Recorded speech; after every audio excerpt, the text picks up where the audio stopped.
रक्षा मंत्री राज सिंह ने लोकसभा में कहा कि चीन पूर्वी क्षेत्र में भी भूमि को अपना बताता है और ये भारत ने कभी स्वीकार नहीं किया। एलएसी पर शांति में किसी भी तरह का खेद हमारे रिश्तों को खराब कर सकता है। चीन भारत के संबंध पर प्रभाव पड़ा है। मुझे ये बताते हुए गर्व की अनुभूति है कि भारत के सेना ने डटकर चीन का सामना किया। संस्कृशन का प्रयास भी किया गया था। हमारी सशस्त्र सेनाओं ने उन सभी प्रयासों के दृष्टिगत उपयुक्त जवाबी कार्रवाई की थी। अध्यक्ष महोदय, राष्ट्र के साथ इस सदन ने भी उन वीर भारतीय सैनिकों को श्रद्धांजलि दी थी जिन्होंने भारत की सीमा की रक्षा करते हुए अपना बलिदान दिया था। आज मैं इस सदन को कुछ और महत्वपूर्ण डेवलपमेंट्स के बारे में जानकारी देना चाहता हूं। अध्यक्ष महोदय, पिछले वर्ष सितंबर से दोनों पक्षों ने एक दूसरे के साथ मिलिट्री एंड डिप्लोमेटिक चैनल्स द्वारा संवाद स्थापित कर रखा है। हमारा यह लक्ष्य है कि एलएसी पर डिसएंगेजमेंट तथा यथास्थिति यानी स्टेटस को हो जाए ताकि पीस एंड ट्रैंक्विलिटी पुनः स्थापित हो सके।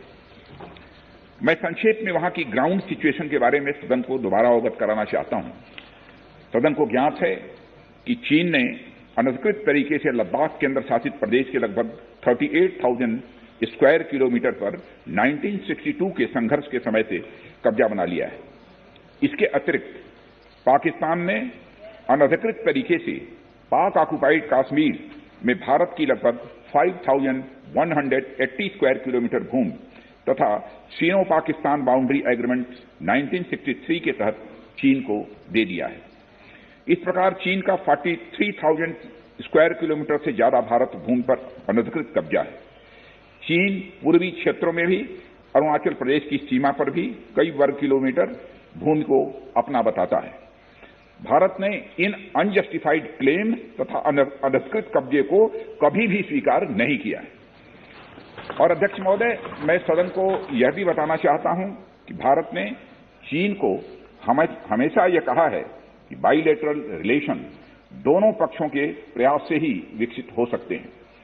साथ साथ ही सीमा के प्रश्न को भी बातचीत के जरिए ही हल किया जा सकता है। परंतु एलएसी पर पीस एंड ट्रैंक्विलिटी में किसी प्रकार की प्रतिकूल स्थिति का हमारी बाइलेटरल टाइज पर बुरा असर पड़ता है। इससे चीन भी अच्छी तरह से अवगत है। कई हाई लेवल ज्वाइंट स्टेटमेंट में भी यह जिक्र किया गया है कि एलएसी तथा सीमाओं पर पीस एंड ट्रैंक्विलिटी कायम रखना बाइलेटरल रिलेशन के लिए यह अत्यंत आवश्यक है। अध्यक्ष महोदय, पिछले वर्ष से चीन के द्वारा उठाए गए कदमों के कारण पीस एंड ट्रैंक्विलिटी पर प्रतिकूल असर पड़ा है। इसके फलस्वरूप चीन और भारत के संबंधों पर भी प्रभाव पड़ा है। उच्च स्तर पर चीन के साथ कई बार बातचीत के दौरान, जिसमें मेरे द्वारा चीनी रक्षा मंत्री के साथ पिछले सितंबर की बैठक और मेरे सहयोगी विदेश मंत्री श्री जयशंकर जी की चीनी विदेश मंत्री के साथ तथा एनएसए श्री अजीत डोभाल की अपने चीनी काउंटर पार्ट के साथ बातचीत भी शामिल है।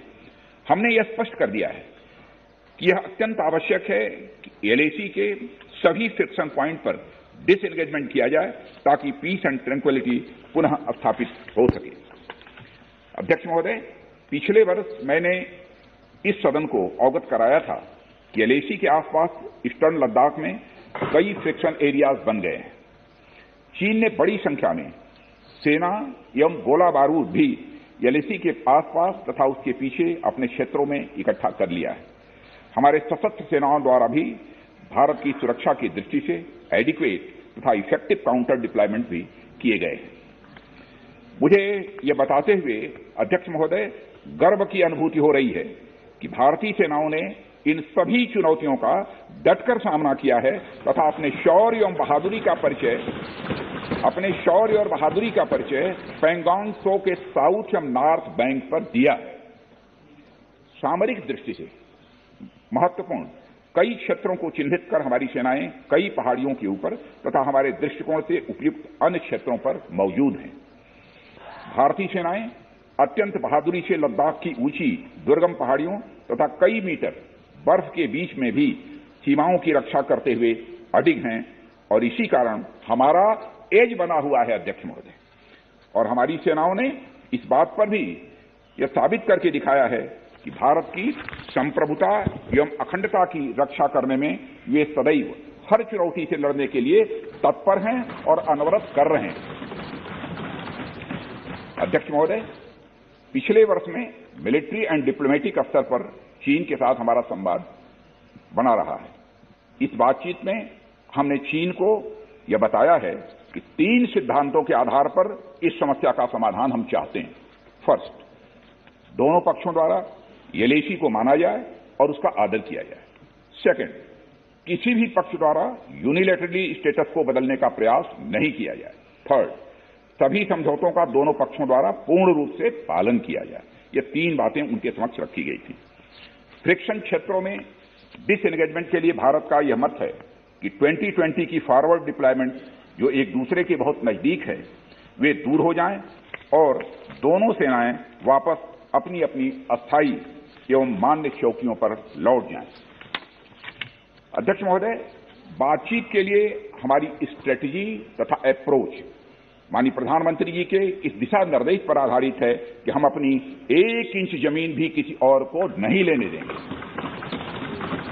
हमारे दृढ़ संकल्प का ही यह फल है कि हम समझौते की स्थिति पर पहुंच गए हैं। इन दिशा निर्देशों के दृष्टिगत सितंबर 2020 से लगातार मिलिट्री एंड डिप्लोमेटिक लेवल पर दोनों पक्षों में कई बार बातचीत हुई है कि इस डिसएंगेजमेंट का म्यूचुअली एक्सेप्टेबल तरीका निकाला जाए। यह बातचीत हुई है। अभी तक सीनियर कमांडर्स के स्तर पर 9 राउंड्स की बात हो चुकी है। राजनयिक स्तर पर भी WMCC, जिसे working mechanism for consultation and coordination of India China border affairs कहते हैं, के तहत भी बैठकें होती रही। माननीय सभापति महोदय, अध्यक्ष महोदय, मुझे सदन को यह बताते हुए खुशी हो रही है कि हमारे इस अप्रोच तथा सस्टेन्ड टॉक्स के फलस्वरूप चीन के साथ पैंगोंग लेक के नॉर्थ एवं साउथ बैंक पर डिसएंगेजमेंट का समझौता हो गया है और इस बात पर भी सहमति हो गई है। और अध्यक्ष महोदय, इस बात पर भी सहमति हो गई है कि पैंगोंग लेक से पूर्ण डिसएंगेजमेंट के 48 घंटे के अंदर सीनियर कमांडर्स स्तर की बातचीत हो ताकि बचे हुए मुद्दों पर भी हल निकाला जा सके। अध्यक्ष महोदय, पैंगोंग लेक एरिया में चीन के साथ डिसएंगेजमेंट का जो समझौता हुआ है, उसके अनुसार दोनों पक्ष फॉरवर्ड डिप्लॉयमेंट को फेज, कोऑर्डिनेटेड और वेरीफाइड मैनर में हटाएंगे। चीन अपनी सेना की टुकड़ियों को नॉर्थ बैंक में फिंगर 8 के पूरब की दिशा की तरफ रखेगा। मैं फिर से दोहराना चाहता हूं अध्यक्ष महोदय, चीन अपनी सेना की टुकड़ियों को नॉर्थ बैंक में फिंगर 8 के पूरब की दिशा में की तरफ रखेगा। आप रुक जाइए, मैं बताता हूं, रुक जाइए। माननीय सर, प्लीज प्लीज प्लीज बताएंगे माननीय राजनाथ सिंह जी।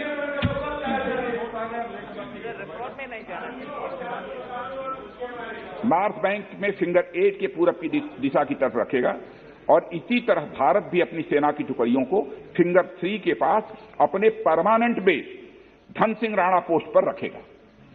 इसी तरह की कार्रवाई साउथ बैंक एरिया में भी दोनों पक्षों द्वारा की जाएगी। ये कदम आपसी समझौते के तहत बढ़ाए जाएंगे तथा जो भी निर्णय आदि दोनों पक्षों द्वारा अप्रैल 2020 से नॉर्थ एंड साउथ बैंक पर किया गया है, उन्हें हटा दिया जाएगा और पुरानी स्थिति बना दी जाएगी। अध्यक्ष महोदय, यह भी तय हुआ है कि दोनों पक्ष नॉर्थ बैंक पर अपनी सेना की गतिविधियां, जिसमें परंपरागत स्थानों की पेट्रोलिंग भी सम्मिलित है, को अस्थायी रूप से स्थगित रखेंगे। पेट्रोलिंग तभी शुरू की जाएगी जब सेना एवं राजनयिक स्तर पर आगे बातचीत करके समझौता बनेगा और इस समझौते पर कार्रवाई कल से नॉर्थ एंड साउथ बैंक पर प्रारंभ हो गई है। और अध्यक्ष महोदय, सदन को इस बात की भी मैं जानकारी देना चाहता हूं कि मेरी अभी तक की जानकारी, मैंने स्टेटमेंट देने के लिए जब मैं सदन में आ रहा था तब तक की जो जानकारी है, मेरी अभी तक की जानकारी के अनुसार जो समझौता हुआ है उसका क्रियान्वयन अभी तक, मैं फिर से दोहरा, अभी तक ठीक तरीके से हो रहा है। अभी तक दोनों तरफ से सारी बख्तरबंद गाड़ियां अपने परमानेंट बेस पर वापस जा चुकी हैं, ये हमको जानकारी मिली। अध्यक्ष महोदय, मैं इस सदन को आश्वस्त करना चाहता हूं कि इस बातचीत में हमने कुछ भी खोया नहीं। और आगे की बात नहीं बोलना चाहूंगा अध्यक्ष महोदय, आगे की बात नहीं बोलना चाहता। मैं फिर से बात दोहरा, आज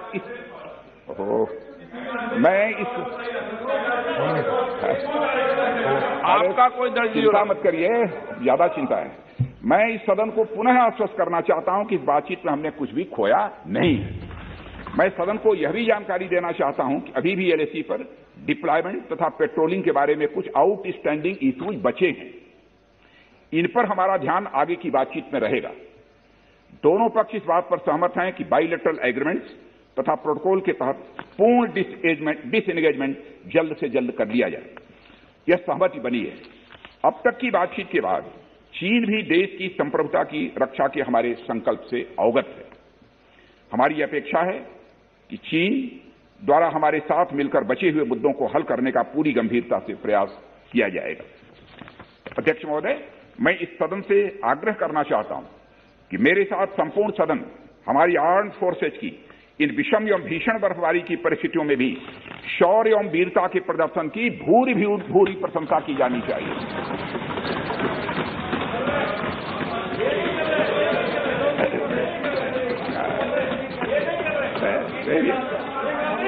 सभापति महोदय, मैं अध्यक्ष महोदय, मैं यह भी कहना चाहता हूं कि जिन शहीदों के शौर्य और पराक्रम की नींव पर यह डिसएंगेजमेंट आधारित है, उन्हें देश सदैव याद रखेगा।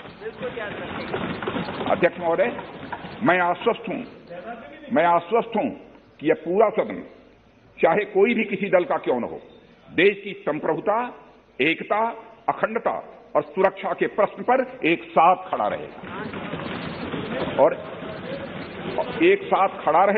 और एक स्वर से समर्थन करता है कि यह संदेश केवल भारत की सीमा तक ही सीमित नहीं रहेगा, बल्कि पूरे विश्व तक जाएगा। अध्यक्ष महोदय, इन्हीं शब्दों के साथ आपको बहुत बहुत धन्यवाद अध्यक्ष महोदय। Item number 22 Shri Rajkumar Singh. Item number 20 Rajkumar Singh ji. I rise to relay the following statements regarding the present status of implementation of the recommendations made in the following reports of the Standing Committee on Energy pertaining to the Ministry of Power. Sustainable, clean and ਦੇਸ਼ ਦੁਨੀਆ ਦੀਆਂ ਤਾਜ਼ਾ ਖਬਰਾਂ ਦੇ ਲਈ ਹੁਣੇ play store ਤੋਂ download ਕਰੋ ਪੰਜਾਬ ਦੀ ਆਵਾਜ਼ ਅਜੀਤ ਨਿਊਜ਼ ਐਪ। ਹੁਣ ਤੁਹਾਡਾ ਆਪਣਾ ਅਜੀਤ ਹਰ ਸੋਸ਼ਲ ਮੀਡੀਆ ਪਲੇਟਫਾਰਮ ਦੇ ਉੱਤੇ ਉਪਲਬਧ ਹੈ। ਫੇਸਬੁੱਕ ਦੇ ਉੱਤੇ ਹੁਣੇ ਲਾਈਕ ਤੇ ਫੋਲੋ ਕਰੋ ਅਜੀਤ ਦਾ ਅਫੀਸ਼ੀਅਲ ਪੇਜ ਡੇਲੀ ਅਜੀਤ ਤੇ ਹਾਂ ਨਾਲ ਹੀ ਦੋਸਤਾਂ ਨੂੰ ਪੇਜ ਲਾਈਕ ਕਰਨ ਦੇ ਲਈ ਇਨਵਾਈਟ ਕਰਨਾ ਨਾ ਭੁੱਲਣਾ। ਇੰਨਾ ਹੀ ਨਹੀਂ, ਹਿੰਦੀ ਦੇ ਵਿੱਚ ਖਬਰਾਂ ਵਾਸਤੇ ਲਾਈਕ ਤੇ ਫੋਲੋ ਕਰੋ ਸਾਡਾ ਫੇਸਬੁੱਕ ਪੇਜ ਅਜੀਤ ਸਮਾਚਾਰ ਹਿੰਦੀ। YouTube ਦੇ ਉੱਤੇ ਵੀਡੀਓ ਖਬਰਾਂ ਦੇਖਣ ਦੇ ਲਈ ਹੁਣੇ ਸਬਸਕ੍ਰਾਈਬ ਕਰੋ ਅਜੀਤ ਦਾ official YouTube channel Ajit web TV. ਤੁਹਾਡਾ ਆਪਣਾ ਅਜੀਤ ਹੁਣ ਟਵਿੱਟਰ ਤੇ ਇੰਸਟਾਗ੍ਰਾਮ ਦੇ ਉੱਤੇ ਵੀ ਉਪਲਬਧ ਹੈ। ਟਵਿੱਟਰ ਦੇ ਉੱਤੇ ਖਬਰਾਂ ਦੇ ਲਈ ਫੋਲੋ ਕਰੋ ਡੇਲੀ ਅਜੀਤ ਤੇ ਇੰਸਟਾਗ੍ਰਾਮ ਦੇ ਉੱਤੇ ਖਬਰਾਂ ਦੇ ਨਾਲ ਵੀਡੀਓ ਦੇਖਣ ਦੇ ਲਈ ਫੋਲੋ ਕਰੋ ਬਲੂ ਟਿਕ ਵਾਲਾ ਸਾਡਾ ਅਫੀਸ਼ੀਅਲ ਚੈਨਲ ਡੇਲੀ ਅਜੀਤ। ਇੰਨਾ ਹੀ ਨਹੀਂ, ਅਜੀਤ ਦੇ ਵੀਡੀਓ ਹੁਣ ਤੁਸੀਂ ਐਪਲ ਟੀਵੀ ਦੇ ਉੱਤੇ ਵੀ ਵੇਖ ਸਕਦੇ ਹੋ ਤੇ ਨਾਲ ਹੀ ਅਜੀਤ ਅਖਬਾਰ ਦਾ ਡਿਜੀਟਲ ਐਡੀਸ਼ਨ ਪੜ੍ਹਨ ਦੇ ਲਈ ਡਾਊਨਲੋਡ ਕਰੋ ਅਜੀਤ ਈ-ਪੇਪਰ ਐਪ। ਤੁਹਾਡਾ ਆਪਣਾ ਭਰੋਸੇਯੋਗ ਚੈਨਲ, ਤੁਹਾਡੀ ਆਪਣੀ ਆਵਾਜ਼, ਪੰਜਾਬ ਦੀ ਆਵਾਜ਼ ਅਜੀਤ।